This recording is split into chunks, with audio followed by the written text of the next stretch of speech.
Pangalawang agenda, kalusugan. Dito nakapaloob ang pagsisigurado na may access ang lahat sa abot-kayang serbisyong pangkalusugan, kabilang ang mga pakunang lunas, paggamot at gamot.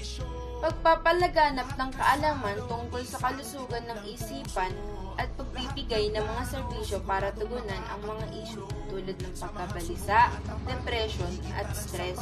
Nakapaloob din dito pagiging sigurado na may access ang mga tao sa masustansyang pagkain at malinis na inumin na mahalaga para sa pangangalaga ng mabuting kalusugan at pagpapalakas ng primary health care.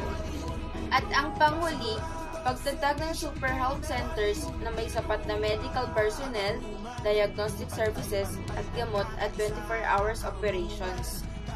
Rehabilitasyon ng ospital ng Muntinlupa facilities at dagdag na medical equipment. Ikalimang agenda, katarungan. Dito naman ay nakapaloob ang pantay-pantay na akses sa serbisyo at pagsulong ng katarungang panlipunan, equal rights at opportunities. Sa ganitong paraan, patuloy ang pag-angat ng Muntinlupa City tungo sa mas pantay-pantay na lipunan. Pagbibigay ng prioridad sa serbisyo para sa marginalized sector tulad ng mga PWDs at senior citizens. Pagsulong ng mga patakaran laban sa diskriminasyon.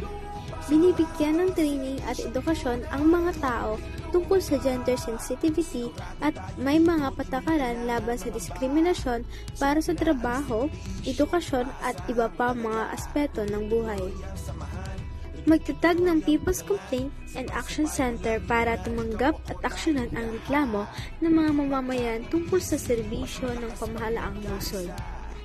May mga mekanismo para sa agarang pagresponde sa mga isyu ng krimen at kaguluhan na nagbibigay proteksyon at seguridad sa mga mamamayan. Ika-6 na agenda, kalikasan. Magtatag ng mga green spaces at gawing walkable at bikeable ang mga park sa lungsod ng Muntinlupa City. Gumawa ng flood control master plan na magiging batayan ng infrastructure projects para sa problema ng baha at para rin sa improvement ng mga ilog at pangunahing daluyan ng tubig. Ako si Patricia Lontok. Ako si Jana Puga. Ako si Francesca Therese M. Burakel. Mag-aaral ng Kolehiyo Muntinlupa.